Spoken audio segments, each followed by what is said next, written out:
Trying to overcome porn addiction is a challenging and sometimes frustrating process. It seems like no matter how hard you try, you always end up relapsing, and this constant experience of failure wears you down. And eventually it feels like, what's even the point? But what if there was a way to turn that around? What if you could actually grow stronger every time you fail? What if it were possible for you to grow, learn, and move forward no matter what happens? This is possible. This concept is called antifragility, the idea that every time something breaks, it actually ends up stronger than it was before. And today you'll discover the 2 practices that will make you anti-fragile in your journey of quitting porn. So let's get right into it. Here are the 2 practices, starting with practice number 1. Learn from your mistakes. When we make a mistake, it feels like a failure, and failing feels bad. Since we don't want to feel bad, a typical response to failure is some form of denial. Basically, we'd rather not think about it. Maybe you spend some time internally beating yourself up about it, but then you'd rather just move on,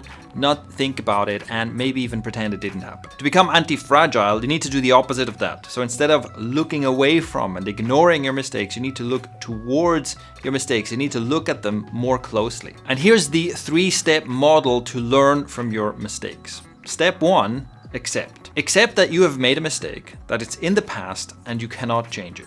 Feeling bad about it, negative self-talk about it, wishing you could change it, ignoring it, denial, resistance, all of this is pointless. Nothing you can do now changes the fact that you made a mistake in the past, so you might as well accept it and relax about it. Step 2, examine. The best way to do this is in writing. So you want to write down exactly what happened, both externally and internally.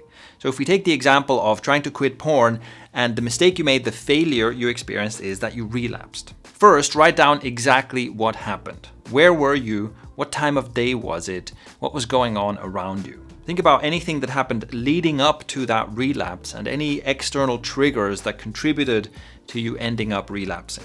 Also write down what went on internally. How did you feel and what kinds of thoughts went through your head?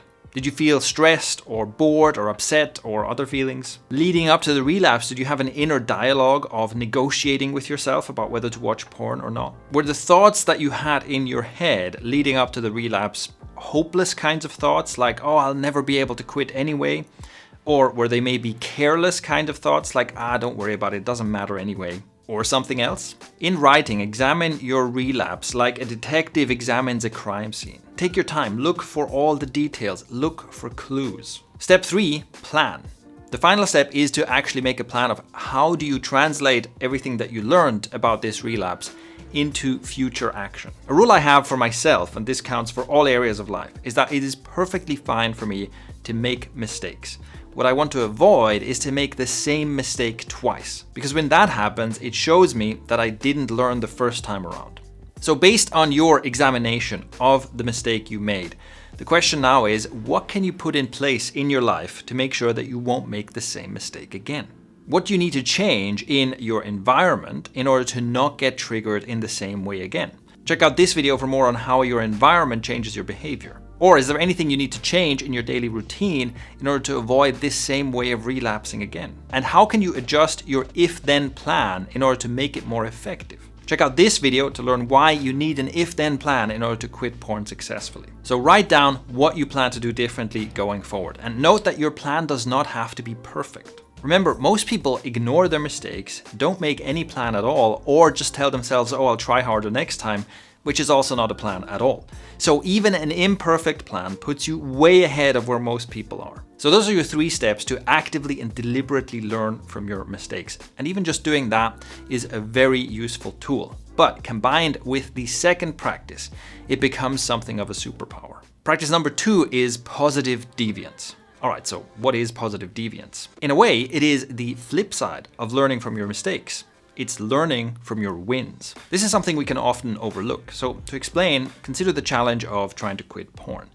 Whenever you relapse, whenever you fail, that's very noticeable. But how often do you notice your good days? Think about the best porn-free day that you had recently. The kind of day where you generally felt good, you didn't struggle with urges, it didn't feel super hard to avoid porn, and you were generally in flow. This is usually also the kind of day where you find it relatively easy to do all of your positive replacement habits. So maybe you hit the gym in the morning and it feels great, you get some of your dopamine from exercising, you spend time studying or working or being active otherwise, and you're getting your reward from all of these activities, which is part of the reason why you don't crave porn as much. Like, you already got your fix of dopamine from much healthier sources. It's easy to take these good days for granted, but just like there are valuable lessons in failures, there are valuable lessons in your best days. So here's the positive deviance exercise you can do in order to extract these lessons. Step 1 is think back over the last 1 to 2 weeks.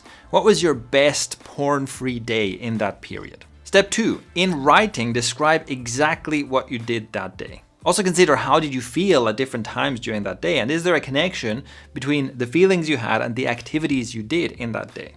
And step 3, make a plan. How might you replicate this great day? What can you do deliberately to have another day that's just as good or even better? As you can tell, this is very similar to the process that we used in order to learn from our mistakes. And what also applies here is that your plan does not have to be perfect. Don't think that you have to come up with the perfect way to have the perfect day. That's not going to happen. Instead, think of it, first of all, again, like a detective. Look for clues, look for details, and then think of it as an experiment. Your job is to try and find out which elements make the day good. How can you make this more stable? How can you have more good days? Maybe there are certain activities that really help you or raise your mood, and you can turn that into a morning routine.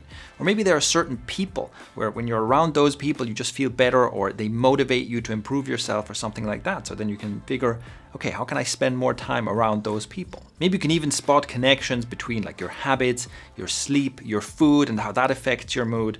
And again, it takes time to figure out these details, and it takes experimentation. You come up with an idea, you make a plan, you implement a new habit or a new morning routine or something new in your day, and then you just observe. You just see, okay, does this lead to me having better days more often? If not, try something else. If yes, keep doing that thing. So those are our 2 practices. You learn from your failures and you learn from your wins, and you do both deliberately and systematically. Do you see now how combining these 2 things makes you anti-fragile, and over time, this makes you unstoppable? Because every time you fail, you learn something and you grow a little stronger. And every time you win, you also learn something and you grow a little stronger. Keep this up for long enough and you will reach a level of self-mastery that you never thought possible. So try it out. You might just surprise yourself. Leave a comment below if you have any questions about this. And if you appreciate the kind of content I put out, hit the like button for the algorithm. It really helps in getting this message out to more guys who need to hear it. Also, check out the first link in the description to join my Discord community, because quitting porn is much easier when you're not doing it alone.